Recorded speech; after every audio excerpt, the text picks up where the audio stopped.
주일입니다. 교회 와서 또는 가정에서 주일을 기억하여 예배드리며 하나님께 경배하는 모든 분들에게 하나님의 평강이 가득하시기를 축원합니다. 안식일은 단순히 쉬는 날이 아닙니다. 하나님께 예배드리는 날이고 또 휴식과 동시에 하나님이 기뻐하시는 선한 일에 내 시간과 마음을 드리는 시간입니다.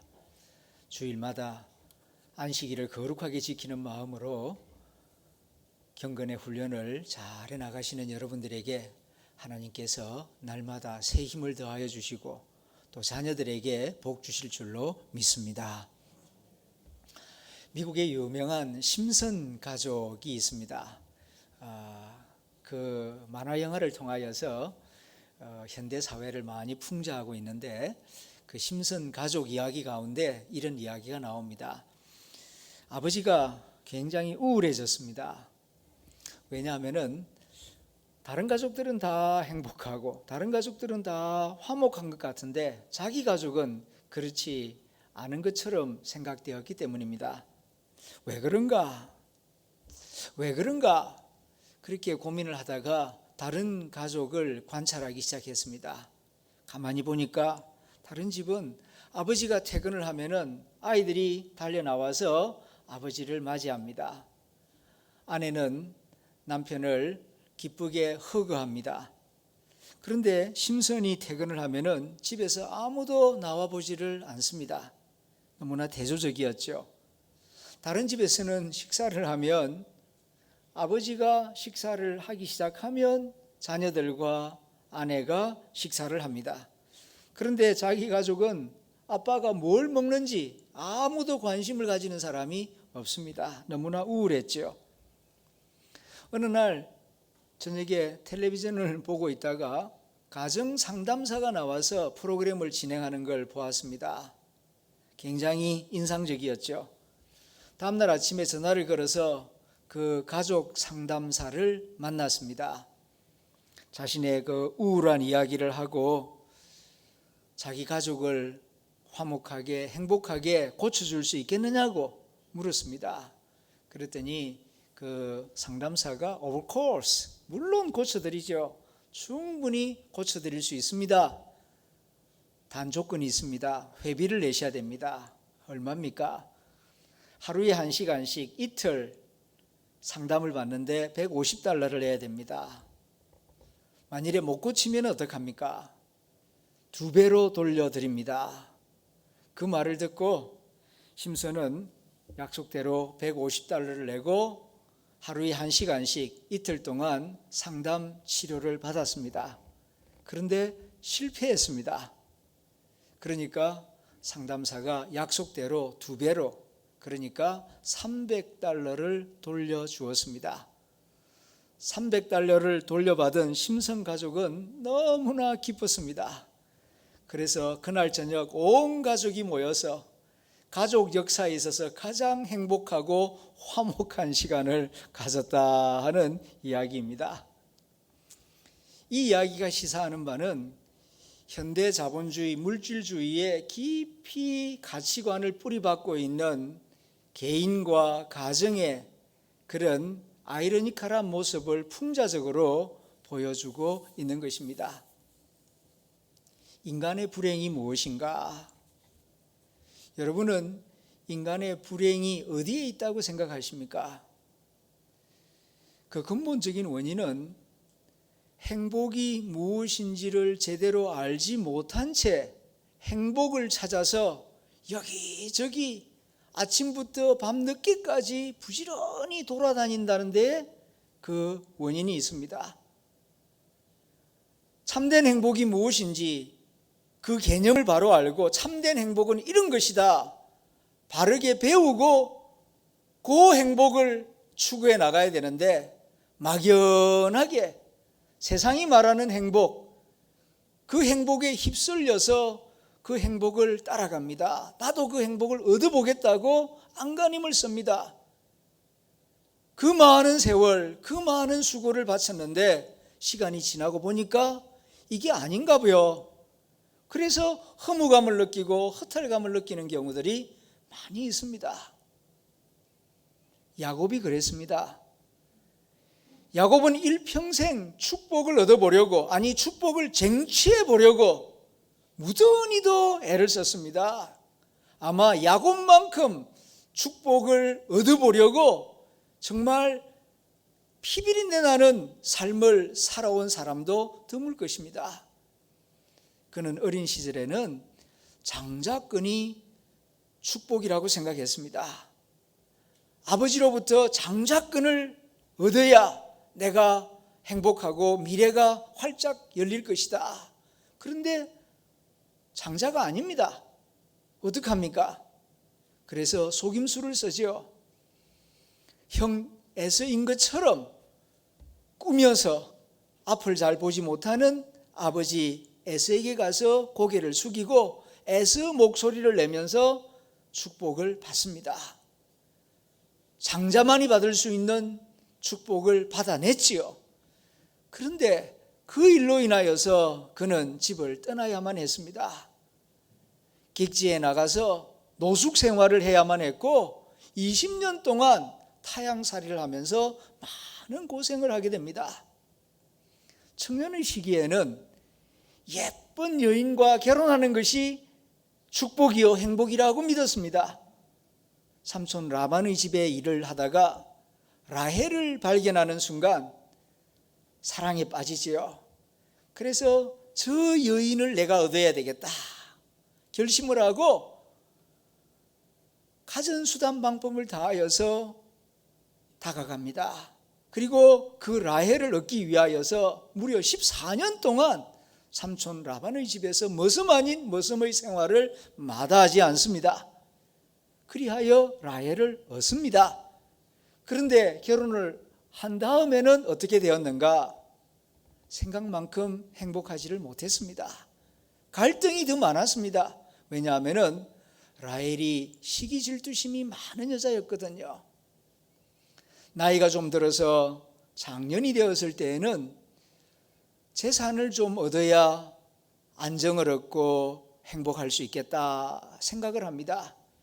그래서 그 당시에 중요 재산이 가축이니까 염소, 양, 소 어떻게 하든지 새끼를 많이 낳게 해서 이 가축 수가 불어나야 재산이 많아진다 생각하고 그가 가지고 있는 경험과 지혜와 지식을 총동원해서 밤낮으로 자지 않고 이 양과 소와 염소의 새끼를 불리는데 최선을 다합니다.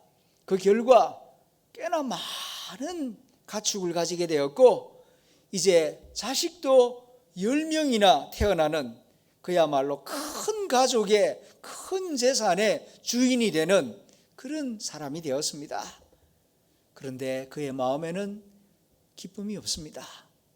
원하는 걸 다 얻었어요. 장자권도 얻었고 예쁜 마누라도 얻었고 그리고 많은 재산도 이제 가졌습니다. 그런데 마음 한구석에는 불안이 있고 외로움이 있습니다. 이게 왜 그런가? 깊이 자기 자신을 돌아봅니다. 그런 가운데에 그 근본적인 원인이 불화에 있다는 사실을 깨닫습니다. 꽤나 많은 세월이 지났습니다마는 형과 불화했거든요. 형을 속이고 아버지를 속이고 그리고 그 화가 나 있는 아버지와 그리고 형을 뒤로하고 떠나왔거든요. 이것이 자꾸 생각이 납니다. 그래서 야곱은 형에게로 돌아가서 용서를 빌고 화해해야겠다 이런 결심을 하고 20년 타향살이를 정리해서 이제 고향으로 형이 있는 곳으로 돌아옵니다. 돌아오기 전에 먼저 돌아간다는 기별을 형에게 넣었지요. 그랬더니 형이 온다 하는 소식이 들립니다. 그런데 혼자 오는 게 아니라 400명의 군사를 거느리고 오고 있다 하는 소식을 듣습니다. 마음이 불안합니다. 두렵습니다. 답답합니다. 화목을 이루려고 길을 나섰는데 형 에서가 나를 죽이러 오는지 살리러 오는지 알 수가 없습니다. 그래서 마음이 불안하고 답답했던 것입니다. 야곱은 머리를 씁니다. 먼저 종의 자녀들을 건너가게 하고, 그 다음 레아의 자녀들을 건너가게 하고, 그 다음 가장 사랑하는 라헬과 요셉은 뒤에 남겨두고, 그래도 안 되니까 그마저도 건너가게 하고, 이제 홀로 강가에 남아서 하나님께 기도를 합니다. 대충 기도를 하는 게 아닙니다. 간절하게 처절하게 하나님 앞에 메어 달리면서 기도를 합니다. 기도하는 내용은 형과 화목하게 해달라는 간청이었습니다. 하나님, 다른 거 바라지 않습니다. 형과 화해하게 해주세요. 다른 거 바라지 않습니다. 오직 하나, 화목할 수만 있다면 더 바랄 것이 없습니다. 다른 거 다 포기하겠습니다. 이 기도만은 꼭 들어주십시오. 하나님 앞에 메어 달립니다.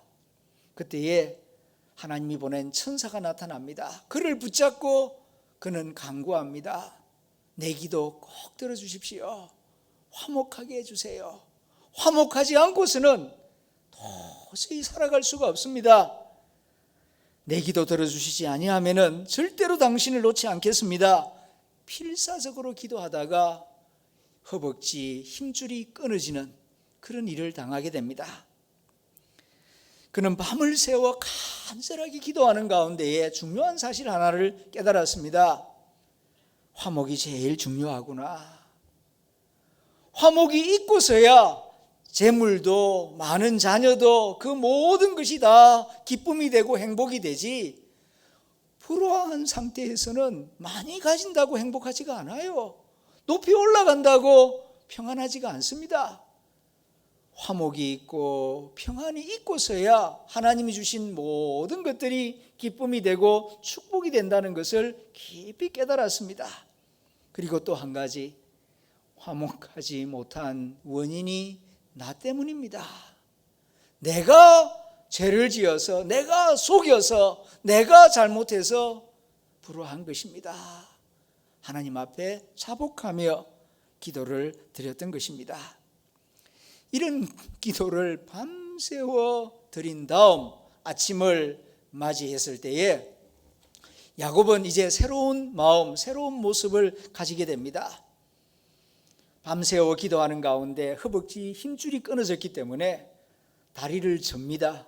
절뚝절뚝거리면서 형 앞으로 나아갑니다. 형의 모습을 발견한 순간 그는 땅바닥에 엎드려서 7번 절을 합니다. 7번. 이 7번 절하는 모습 가운데에는 누가 얼마나 잘했고 누가 얼마만큼 잘못했고 비난을 하거나 변명하는 말이 일체 없습니다. 오직 하나님의 용서를 구하고 형의 처분을 기다리는 가장 낮은 모습으로, 가장 겸손한 모습으로 땅바닥에 머리를 대며 7번 엎드려 절을 하는 것입니다. 이때에 형 에서의 마음속에 긍휼의 마음이 가득하게 됩니다.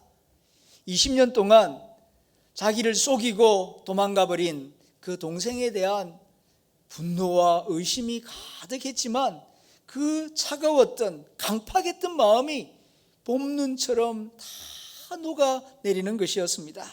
그리고 서로 껴안고 입을 맞추고 엉엉 울면서 뜨거운 눈물을 흘립니다. 오늘 본문 4절 말씀입니다. 에서와 야곱이 안고 목을 어긋맞추어 그와 입을 맞추고 서로 우니라. 서로 우니라.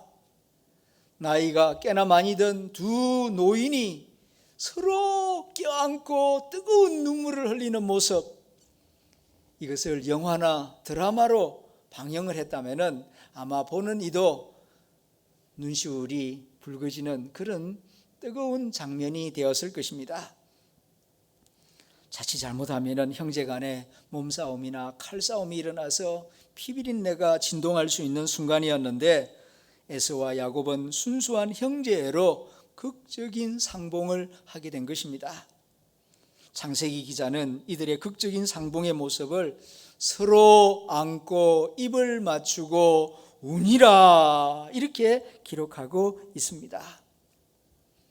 그들은 왜 오랫동안 서로 헤어져 살아야 했는지 잘 알고 있었습니다. 동생의 속임이 있었고 형의 분노가 있었습니다. 수십 년간 형제는 서로 의심하고 분노하며 살아왔습니다. 야곱만 형을 두려워했던 것이 아닙니다. 형 에서도 사실 야곱을 두려워하고 있었던 것 같습니다. 그래서 동생을 만나러 나오는데 군사 400명을 데리고 나온 것을 보면은 에서도 그의 마음속에 긴장이 있었고 두려움이 있지 않았나 짐작이 됩니다. 그런데 만나고 보니 그동안 전전긍긍하며 의심하며 두려워하며 준비했던 모든 것이 쓸데없는 일이었음을 알게 됩니다. 순수한 형제애로 서로 껴안고 뜨겁게 흘리는 눈물이 그들의 두려움과 의심과 분노를 깨끗하게 씻어 주었기 때문입니다. 말이 필요 없었습니다. 변명도 필요 없었고 긴 설명도 필요가 없었습니다. 그들의 뺨에 흘러내리는 뜨거운 눈물 속에서 그들의 회개와 용서와 사랑이 다 포함되어 있었기 때문입니다. 눈이 사람의 이성을 대변한다면 눈물은 사람의 감성을 대변합니다. 이성과 감성 두 가지가 다 필요합니다만은 인간을 보다 인간되게 하는 것은 감성입니다. 그러므로 우리는 차갑고 날카로운 이성적인 판단보다는 따뜻한 사랑의 마음을 가지도록 노력해야 합니다. 그럴 때에 하나님의 은혜가 함께하는 삶이 될 것입니다. 이렇게 극적인 상봉을 할 때에 야곱이 이런 고백을 합니다. 10절에 있는 말씀입니다. 내가 형님의 얼굴을 보니 하나님의 얼굴을 본 것 같습니다. 내가 형님의 얼굴을 보니까 하나님의 얼굴을 본 것과 같습니다. 참 중요한 말씀입니다. 그래서 이 말씀을 좀 깊이 상세히 생각해 보기를 원합니다. 이 말이 의미하는 바가 무엇일까요? 에서의 얼굴이 하나님 얼굴처럼 변했다는 뜻일까요? 그렇게는 생각되지 않습니다. 성경을 보면은 에서는 어릴 때부터 이 피부가 붉고 털이 많은 아이였다고 그렇게 성경이 말하고 있습니다. 그리고 세월이 많이 지나서 이제 노인이 되었으니까 한번 상상을 해봅니다. 얼굴이 붉고 주름살이 가득하고 얼굴과 머리에 아주 털이 가득한 사람, 산적처럼 보이겠지요. 외모는. 그런데 그런 외모가 하나님의 얼굴처럼 보였다고 하는 것은 이 에서의 얼굴이 아름답게 변했다, 그런 뜻으로는 이해되지가 않습니다. 오히려 에서의 얼굴이 하나님의 얼굴처럼 보인다 하는 이 말씀은 에서의 얼굴이 변했다기보다는 에서를 바라보는 야곱의 마음이 이러했다는 것을 우리에게 말씀해 주고 있는 것으로 이해가 됩니다. 원래 에서의 얼굴은 야곱에게는 공포의 얼굴이었습니다. 생각만 해도 늘 두려운 마음이 있었습니다. 그런데 지금은 형 에서의 얼굴에서 자비와 은혜의 모습이 보이고 있는 것입니다. 이렇게 된 데에는 에서의 변화보다는 야곱의 변화가 먼저 있었기 때문입니다. 하나님의 은혜로 야곱의 마음이 먼저 변화되었고 그 변화된 마음으로 형 에서의 얼굴을 보니까 그 얼굴 속에서 하나님의 자비와 하나님의 은혜가 보였던 것입니다. 그래서 그는 고백하는 것입니다. 내가 형의 얼굴을 보니 마치 하나님의 얼굴을 본 듯합니다 라고 고백하고 있는 것입니다. 우리 역사 가운데에서도 이와 비슷한 에피소드가 있지요. 어느 날 태조 이성계가 자기 인생 멘토인 무학대사의 얼굴을 빤히 쳐다보다가 이런 말을 합니다. 대사, 내가 대사의 얼굴을 보니 꼭 돼지같이 생겼구려. 그런 말을 합니다. 그런데 그 말을 듣고도 이 무학대사는 태연한 척, 아무 일이 없는 척 가만히 있습니다. 그러다가 입을 열어 말을 합니다. 그렇습니까? 제 눈에는 대왕님의 얼굴이 꼭 부처님의 얼굴 같습니다. 그러니까 그 말을 듣고 이 태조 이승계는 못마땅한 표정을 지으면서 말을 합니다. 아니 대사, 아부가 좀 지나치시구려. 나는 대사가 꼭 돼지 같다고 하였건만 어찌하여 대사는 내가 꼭 부처 같다고 말을 하오. 그러니까 무학대사가 태연함을 잃지 않고 이렇게 말을 하죠. 아부는 무슨 아부를 하십니까? 중놈이 무슨 소원이나 욕심이 있어서 아부를 한단 말입니까? 그저 돼지 눈에는 돼지가 보이고 부처님 눈에는 부처가 보이는 법이 아니겠습니까? 이 말을 하고서도 무학대사가 살아남은 것을 보게 되면은 태조 이승계의 도량이 상당히 넓었던 것으로 짐작이 됩니다. 형님의 얼굴이 하나님의 얼굴 같다고 한 것은 야곱의 눈이 형님의 얼굴에서 하나님의 자비로운 얼굴 모습을 발견했다는 뜻입니다. 에서의 얼굴에서 하나님의 은혜와 자비를 발견했다는 의미죠. 육신의 눈은 외모를 보지만 마음의 눈은 중심을 봅니다. 마음은 마치 안경과도 같은 것입니다. 마음이 밝으면 온몸이 밝을 것이고 몸이 밝으면 세상 전체가 밝게 보이는 법입니다. 주님께서 말씀하시지 않았습니까? 눈은 몸의 등불이니 그러므로 눈이 성하면 온 몸이 밝을 것이요 눈이 어두우면 온 몸이 어두울 것이다. 여기서 말하는 눈은 육체의 눈이 아니라 마음의 눈, 영혼의 눈을 말씀하고 있는 것입니다. 마음이 밝으면 온 몸이 밝을 것이고 나아가 온 세상이 밝게 보일 것입니다. 아는 만큼 보인다는 말이 있죠. 그렇습니다. 사람은 자기 마음속에 있는 것을 마음 밖에서 찾게 되는 것입니다. 야곱은 형을 만나기 전 야복 강가에서 밤을 새워 기도하는 가운데에 하나님의 얼굴을 보았습니다. 그러고도 그는 죽지를 않았습니다. 하나님께서 자비를 베풀어 주셨기 때문입니다.